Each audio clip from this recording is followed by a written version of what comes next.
Greetings, and today's deck is we are going back to the Nilfgaard faction. So Nilfgaard has a lot of soldier cards, and I thought I tried making a deck based on soldiers, but I also noticed that they also have a lot of cards in the soldier category that also work with Assimilate. So I thought I'd give a try and see what I could do if I were to, mix Imperial soldiers and Assimilate together.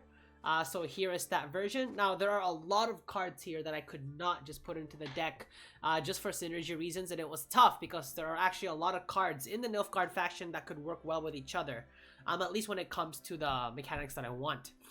So for example, you can see that Village of Forts isn't on here, and neither is Tibur, but honestly you could put both of those for any two of the 9 costs that you can take off, like Yennefer and probably a Fawn or Ramon. Well, Ramon, and then you'd have to go. Now that's where you get to the tweaking part. But anyway, so this is my version of the Soldiers and Assimilate deck. Don't forget ever to leave a like on this video if you guys do enjoy it, and comment on any changes you make, and of course subscribe for more videos. Anyway, so going down the list, we are going to start with Royal Decree.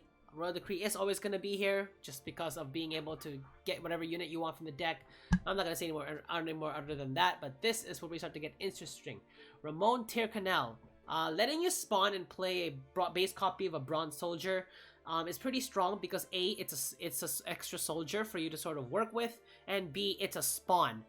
So this actually works well with Assimilate cards, so you can almost mix Assimilate engines and soldier engines together and have this card on, and it'll still work out. Next is Yennefer's Invocation. This is one of those cards where, depending on the situation, you can add either this or others. But then something I noticed that this deck was lacking was Disruption. So Yennefer's Invocation is what that is going to be for. So if any opponent would like to go big, if they want to go tall, or if they want to play a pretty strong engine, or even a defender in that case, then Yennefer's Invocation just takes that away. Next, you have Afan Hillergrand. This is the card that will pretty much be used with Imperial Formation's ability. Of course, you don't really.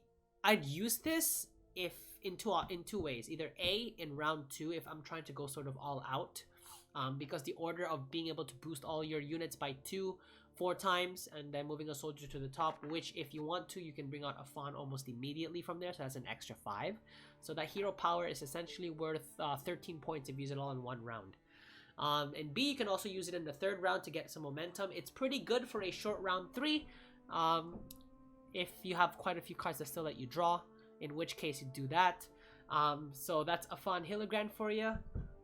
Next card, we have Fion Vargernal. I didn't realize that I was saying his name wrong. So he is, of course, the defender, and you want the defender there to protect your engines. That's really what it's there for, and that's pretty much all I can say about that. Plus, it's spawn, so it's, again, compatible with Assimilates, so you want to go there. Next is Bribery. Being able to play a unit from your opponent's starting deck. If it's an engine, awesome. If it's the engine that works well with your deck, even more awesome. If it's a really strong card that goes big, something that this deck actually lacks because of the absence of Tibur, then even better. But Bribery can sort of give you that conditional points depending on where you want to go with this deck. And it's Create, so it's Assimilate friendly. Next, you have War Council. War Council is good for sort of letting you see the next 3 cards in your deck. So if you're drawing for the next round, you'll want to play War Council to sort of see what's up next. If you do notice that the Afan Hillergrand is the 2nd card, you'd want to play the 1st card, and Afan will just come out right after because it technically got moved to the top of the deck. I don't know if this is true. It's not been proven. I don't even know if I'm gonna have the opportunity to try it out just because of the likeliness of that happening. So. But War Council is there, and it's good for the deck fin and sort of you being able to anticipate what's coming up. Next is Weirs. Again, good for taking those engines. Just stealing the 3, which is really nice. So there's Weirs. It's a soldier as well, so it's good. Next is Menno Cohorn. It's good for getting out any tactic cards that you want to get out from your deck. So War Council, Bribery, etc. You guys sort of get the gist with them. A good idea. A reason why I added Menno Cohorn on here is simply because I'm someone who likes to sort of manipulate the deck a little bit to sort of play into my advantage, which is why Nilfgaard has suddenly become one of my favorite factions, and you're noticing that there are quite a few more decks that I'm making with Nilfgaard just because I find it easier to do so now. So yeah. Arturius Vigo is what made this deck very restricting in terms of what cards I could bring, because I wanted to make it so that I'm still guaranteed an Impera Brigade. But what that did is I could only limit my bronze cards to only 3. So it was tough. Because Arturius Vigo I'm obviously going to use for the Impera Brigade. It is Assimilate, but chances are Arturius Vigo is one of those Assimilate cards that gets easily removed. So he's sort of a wild card here, but he's still pretty strong, being able to thin out your deck from 2 cards, and it's quite a bit of power there. You got 3, 6, 7, 8, 9, 10, so which is nice. Next is Glynnis. Glynnis I find her to be a very slow card in the start, especially because if she sort of gets herself destroyed, then there's really no way of you being able to use her ability for Assimilate 2. You could use sort of the idea that you're playing soldiers mostly, and then suddenly Glynnis comes out and like, oh, what's this person planning? I don't know if I want to keep her here or not. Maybe it's just a bluff. But it's not a bluff in this case, because she is going to be used with a lot of cards that let you spawn and deploy soldiers, and cards from your opponent's deck and faction that's still there. So you could call this almost like a hybrid soldier Assimilate deck, which is what I'm going to call it most likely. Next is Peter.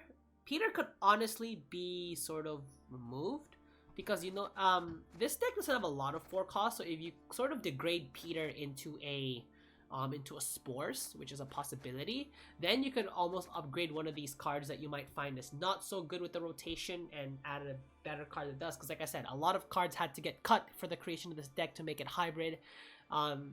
Some of them probably did not need to be cut.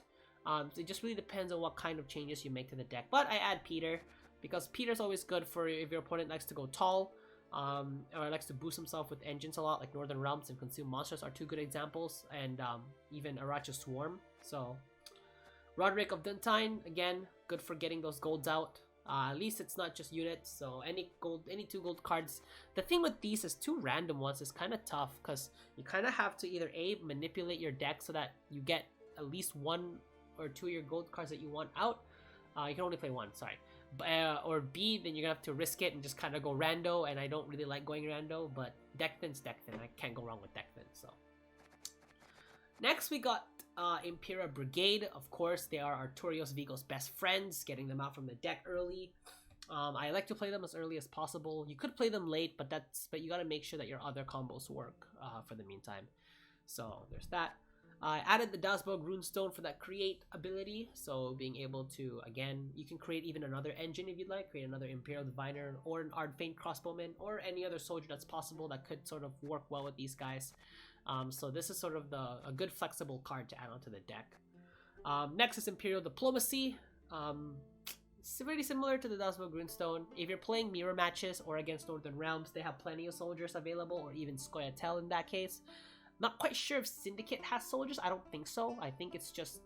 no, I don't even know if scoia'tael has soldiers, but I know Nilfgaard and Northern Realms have soldiers. So if you're playing against one of those 2 factions, then the Imperial Diplomacy is going to prove you well for the Ardfaint Crossbowman. If not, then it already works well with Imperial Diviner. So sort of you already have a win. You can either make it a win or a win-win, depending on who you're facing. Imperial Diviner is here because of that Purify ability. That Purify ability is actually very good for taking out defenders. It's good for taking out any cards that are sort of getting buffs. It's even good for taking out locks from your units. It's good for taking out any poisons on your unit, any units. So Purify is actually very, very powerful. That's why you needed to have the Imperial Diviner in here. Plus it's Assimilate. That's sort of why I sort of came to the idea of making an Assimilate soldier combo hybrid deck. It's because of the need for Imperial Diviner to be on this deck. I could have added a Peller, but I want the Assimilate just because it's available for Nilfgaard, so why not? Ardfaint Crossbowman is the only, no, not the only. It's the Bronze Soldier engine of this deck. Ardfaint Crossbowmen are actually very valuable here. Even in the off chance if they do get destroyed, it's okay because again you have 2 more engines in the Imperial Diviners that can still do stuff for you. But the weakness is Ramon Tyrconnell is going to be useless unless you have a Ardfaint Crossbowman in your hand. And the reason why there's only 3 bronze units is because I need to guarantee Arturius getting out the Impera Brigades. So this deck, you gotta really keep an eye on it because you can't just play Ramon Tyrconnell anytime you want. You have to have an Ardfaint Crossbowman in your hand. That's why cards, there are certain cards that didn't make the list because of this restriction. For example, Vrygreff. Vrygarth was just adding way too many restrictions to this deck because Ramon Turcanol already made it sort of a restriction because it can only really be used on one good unit. This one, it can only be used on 2 good units because it only be used on bronze soldiers. But I wanted to add Vrygarth in there. I might make a pure soldier deck, and we'll see where that goes. I even wanted to add like Nilfgaardian Knights or or the Ardbane Tortoise for that first turn in case I did end up going first. But I can always play an engine first turn and not have too much of a problem with it.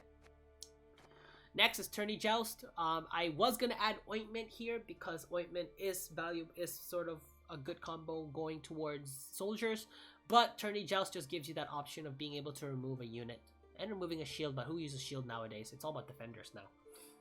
And to top it all off, I added one battle preparation card. Being able to boost it by 5 and give it to armor is pretty great. In case one of your Ardbane crossbowmen does lose their armor, you can always bring it back with a battle preparation. Or you can just get it protected by the by Fion. So there's options there. You could make the case of getting rid of one Tourney Joust for another battle preparation just to further ensure that your Ardbane crossbowmen are protected. So yeah, but these cards do have to be protected in order for your soldier combos to be stronger, but this tends to lean towards Assimilate a bit more. It's just mixing it with the soldier archetype. So it should be exciting, should be fun. This deck, I think, because of the ability of this deck being able to search your deck quite a bit, it should be strong enough that you can play a decently strong round 1. The problem is this deck does not provide a very strong round 3. That is its somewhat weakness. So you either have to try and sort of get a long round 2 out, or if you can get Yennefer's Invocation going on one of their tall units during the first round, then there's your tall card for the second round. But it's really all conditional. That's what Yennefer Invocation could be good for. Again, it's gonna be a weak short round, a decently strong long round. But the thing with the create is it's so random that you never really know what you're gonna get. So who knows? It could be really strong as well. So that's sort of the deck showcase for soldiers and for the hybrid soldier Assimilate deck. Once again, leave a like if you guys enjoyed and subscribe for more Gwent videos. Other than that, this is Enzo signing out. Catch you guys in the next one.